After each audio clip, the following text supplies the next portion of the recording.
पुत्र चाहिए मुझे, एक पुत्र जो अमर होगा। राम, मैं तुम्हारी भक्ति से प्रसन्न होकर तुम्हारे पास आया, किंतु मैं तुम्हें ये वरदान नहीं दे सकता। और जो चाहो मांग लो। प्रभु, भक्त अपने प्रभु की भक्ति कर सकता है तो क्या उनसे हट नहीं कर सकता? भक्ति से मैंने अगर आपको विवश किया है तो अपने हट से भी आपको विवश करूंगा। वरदान तो मैं वही प्राप्त करूंगा प्रभु।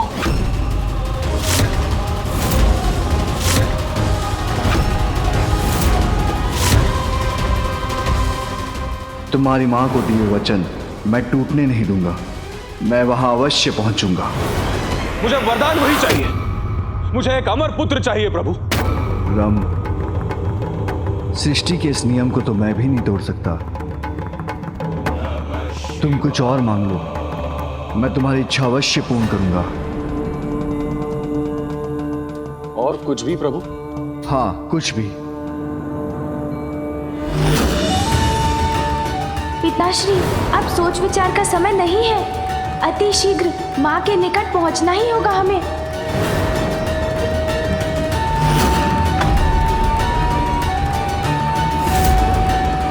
बोलो वत्स, क्या चाहते हो तुम? प्रभु, इतने कठोर तप के बाद एक ही वरदान पाने का अवसर मिला है, सोचने के लिए थोड़ा समय दीजिए।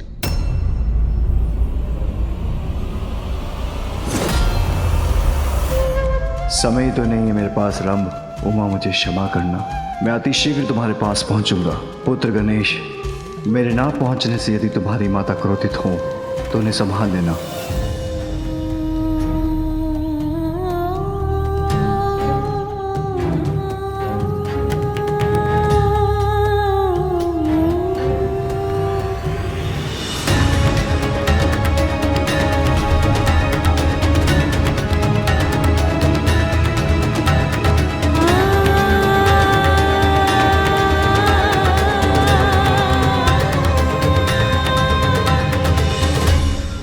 दनेदी, महादेव अभी तक नहीं आए। मुझे तो माता की चिंता हो रही है। हम लोग तो तल सकते हैं क्या, बताइए ना। हम प्रतीक्षा ही कर सकते हैं तोतला जी। आप सभी गणों को यहाँ फैलने के लिए कह दीजिए, जिससे उनकी दृष्टि यहाँ के मार्ग पर और दूसरों पर भी रहे। और जैसे ही पिताश्री आते हुए दिखाई दे, तत्काल उसकी सूचना माँ तक पहुँचा दे।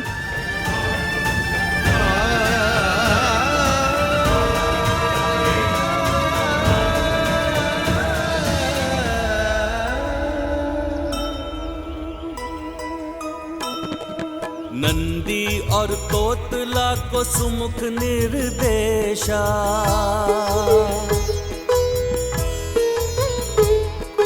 सब मिलके करें देखो भोले की प्रतीक्षा।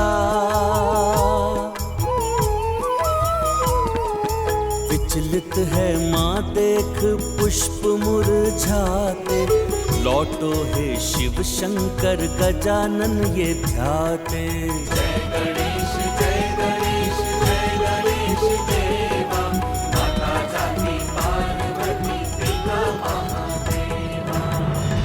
पिताश्री, आप शीघ्र आ जाइए पिताश्री। राम, तुम्हारा पुत्र अमर हो, ये वरदान तो मैं तुम्हें नहीं दे सकता,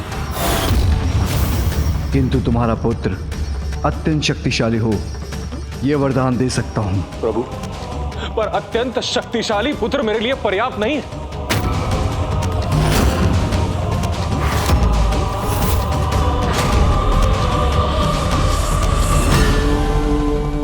उचित है, यदि तुम्हारा पुत्र प्रयास करेगा तो अपने लिए अमृत तुल्य वरदान प्राप्त कर सकेगा।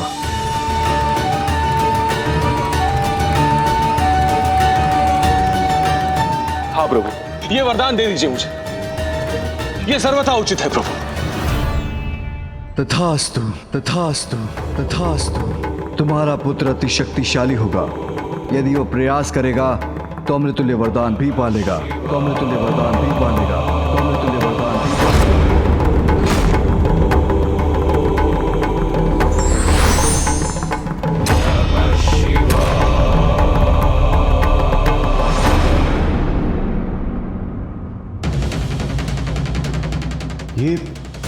ये कैसा वरदान दिया है महादेव?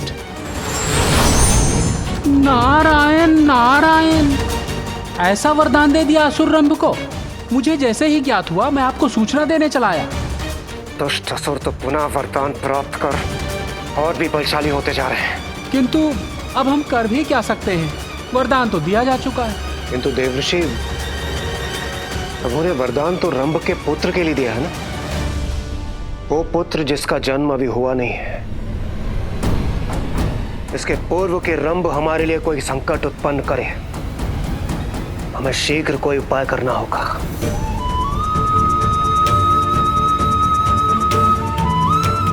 प्रतीक्षा की घड़ियां बीतती जा रही हैं, अभी तक पिताश्री नहीं आए।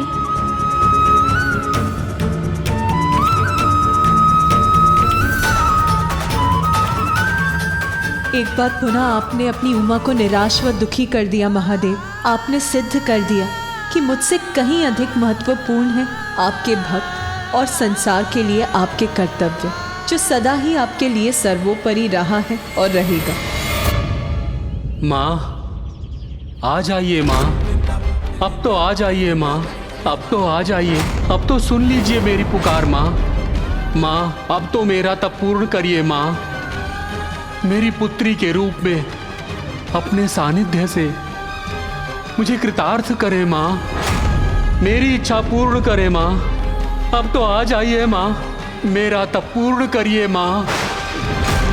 संपन्न हो रहा है मेरा यज्ञ माँ, वरदान दीजिए, दर्शन दीजिए माँ। संपन्न हो रहा है मेरा यज्ञ माँ, वरदान दीजिए, दर्शन दीजिए माँ, दर्शन दीजिए। महादेव अपने कर्तव्य पर अडिग रह सकते हैं तो मैं क्यों नहीं। मैं भी ऋषि कात्यायन को वरदान दूंगी।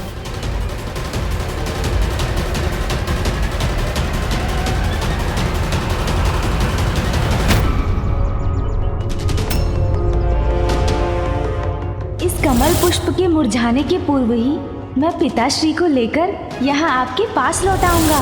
पुष्प मुरझा चुका है, माँ निराश और कुपित है, ज्ञात नहीं अब क्या करेंगी वो।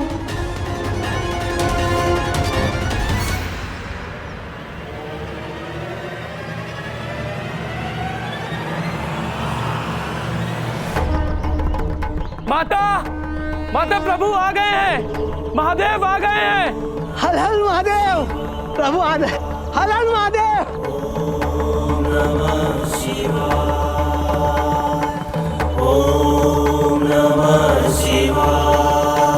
मैं आ गया पुत्र।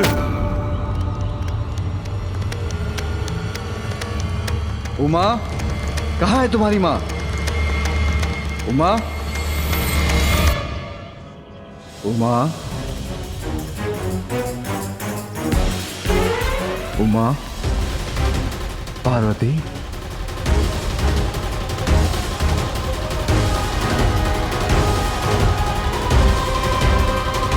उमा,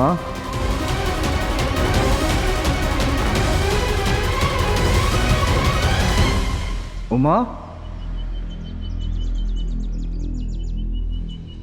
उमा, मुझे ज्ञात है तुम मुझसे क्रोधित हो, किंतु तुम मुझे क्षमा कर सकती हो उमा।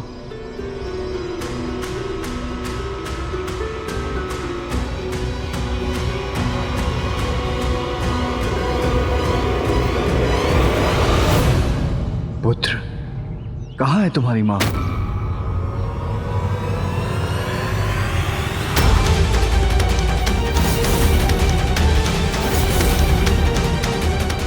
मैंने माँ को वचन दिया था पिताश्री, कमल के पुष्प के मुरझाने के पूर्व मैं आपको उनके पास ले जाऊंगा।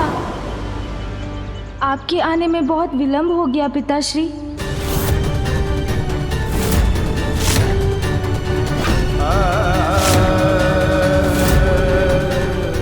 बहुत देर हो गई, अर्थात आप ही के समान माता भी अपने भक्त के प्रति अपना धर्म निभाने के लिए चली गई पिताश्री। चली गई?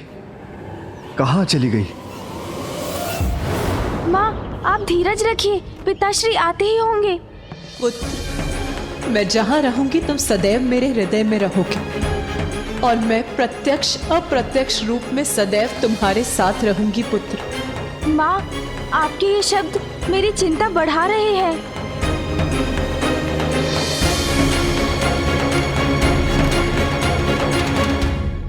पुत्र, तुम जो कर सकते थे वो तुमने किया। अब मैं वो करूंगी जो मुझे करना चाहिए। अब तक मैं महादेव की पत्नी, तुम्हारे और पुत्र कार्तिकेय की माता बनकर यहां उनकी प्रतीक्षा कर रही थी। मैं भूल गई थी कि वो देवों के देव हैं और उनके लिए उनके कर्तव्य सदैव मुझसे ऊपर हैं। किंतु आज तो ये पुनः प्रमाणित हो गया पुत्र। कदाचित महादेव ये भूल रहे हैं कि वो महेश्वर हैं तो मैं भी महेश्वरी हूँ। वो जगत पिता है तो मैं भी जगत जननी हूँ। अब मेरे लिए भी अपने भक्तों को अपने अन्य संबंधों से ऊपर रखने का समय आ गया है। माँ, मैं विनती करता हूँ, इतनी शीघ्रता में इतना बड़ा निर्णय मत लीजिए। शीघ्रता नहीं पुत्र, बहुत देर की है मैंने और अब मेरे संयम का बाण टूट चुका है। अब समय आ गया है कि मैं भी उनके दिखाए गए मार्ग पर चलूं। माँ, ऐसा मत कीजिए। माँ, मेरी बात मान लीजिए। मैं आपसे विनती करता हूँ माँ, कृपया रुक जाइए। माँ, रुक जाइए कृपया। माँ, रुक जाइए। माँ, रुक जाइए, मेरी बात मान लीजिए। नहीं, रुक जाइए माँ।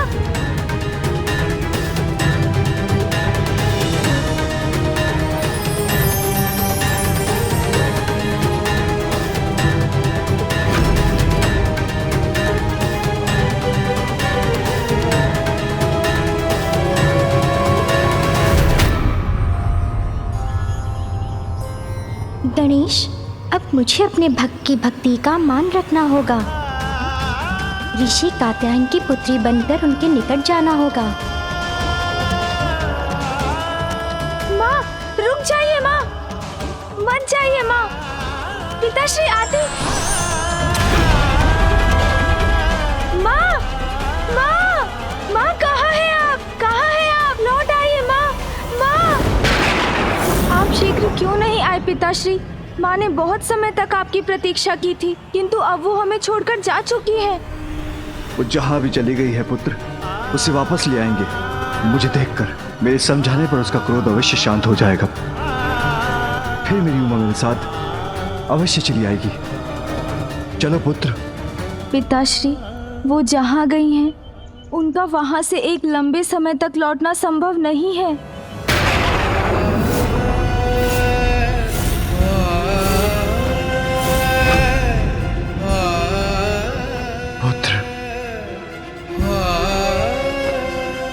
शक्ति स्वरूपणी है तुम्हारी माँ, उसके लिए कुछ भी असंभव नहीं।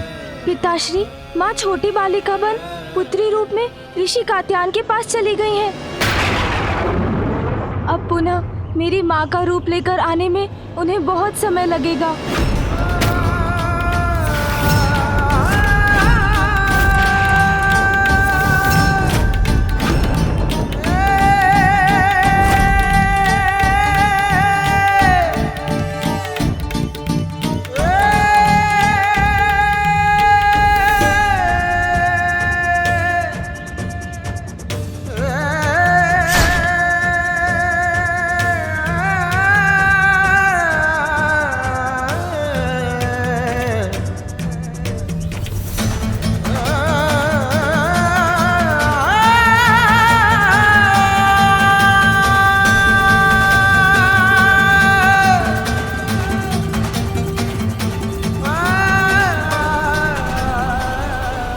मुझे और पुत्र गणेश को छोड़ के जाना होगा, और पुत्र गणेश को छोड़ के जाना होगा।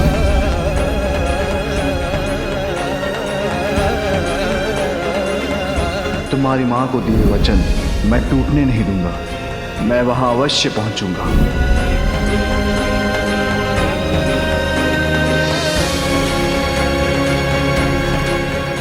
पिताश्री, इस बार तो ये माता की भूल नहीं है ना?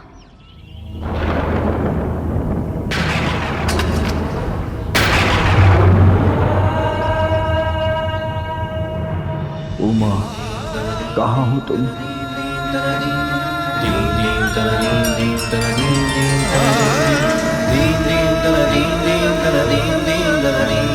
दीन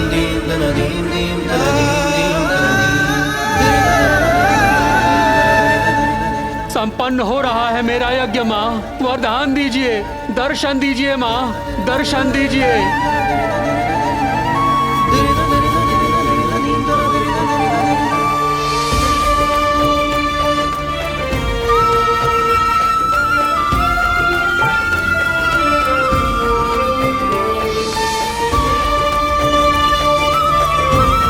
पुत्री रूप में मुझे अपना सानिध्य प्रदान करने की कृपा कीजिए माँ।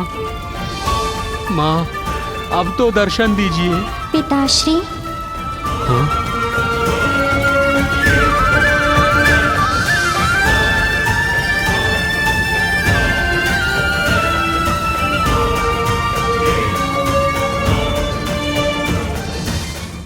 क्या हुआ पिताश्री? आप मुझे ऐसे क्यों देख रहे हैं? माँ, आप आ गई माँ। एक बालिका का रूप लेकर आप मेरे पास आई हैं माँ। मैं धन्य हो गया।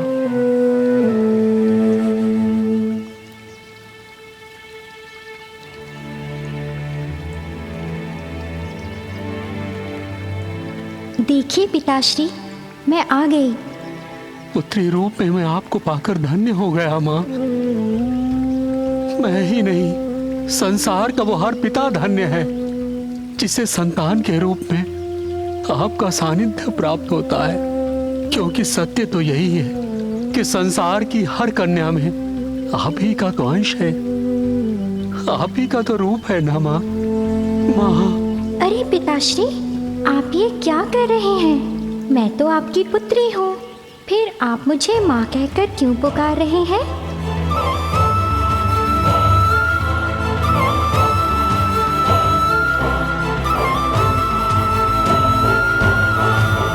पिताश्री, आपके मुख से ये स्वर सुनकर मैं मंत्र मुग्ध हो गया। मेरे लिए तो ये अमृत समान है। पिताश्री,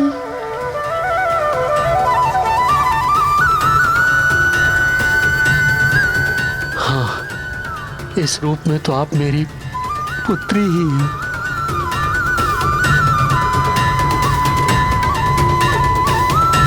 किंतु कात्यायनी के नाम से जाने गए संसार आपको कात्यायन पुत्री, कात्यायनी, कात्यायनी, कात्यायनी। और माता पार्वती का विलग होना सृष्टि के लिए शुभ सूचक नहीं होगा। हेमगन, मुझे चिंताएं पुनः जकड़ रही हैं। एक और महादेव माता पार्वती के वियोग से अत्यंत दुखी है, तो दूसरी ओर उनसे वरदान प्राप्त कर उस दुष्ट असुर रंभ के पुत्र का जन्म हो चुका है। महिषासुर! महिषासुर! महिषासुर! महिषासुर!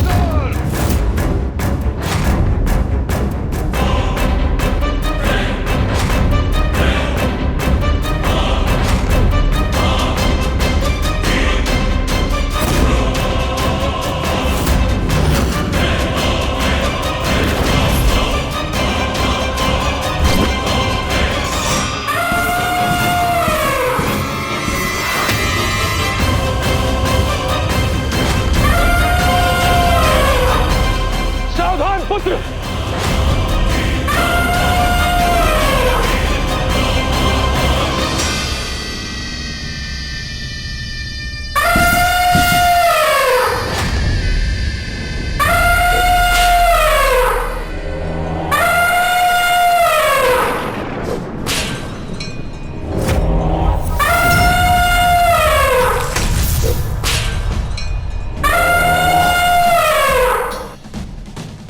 सावधान, मुझे नहीं, इससे होना चाहिए पिताश्री।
अद्भुत अद्भुत है मेरा पुत्र। आपने मेरी क्रीड़ा देखी पिताश्री? देखी देखी देखी, और आने वाले भविष्य में तुम तुम्हारी शक्ति से जो क्रीड़ाएं करोगे उसका भी आनंद लूंगा मैं। सावधान त्रिलोक, सावधान त्रिलोक, सावधान देवताओं, सावधान देवताओं, सावधान देवताओं। ये पुत्र शीघ्र हमारे लिए एक महान संकट का रूप ले लेगा। महादेव को इस अवस्था से बाहर आना ही होगा, नहीं तो कौन रक्षा करेगा स्वर्ग की, कौन बचाएगा सृष्टि को।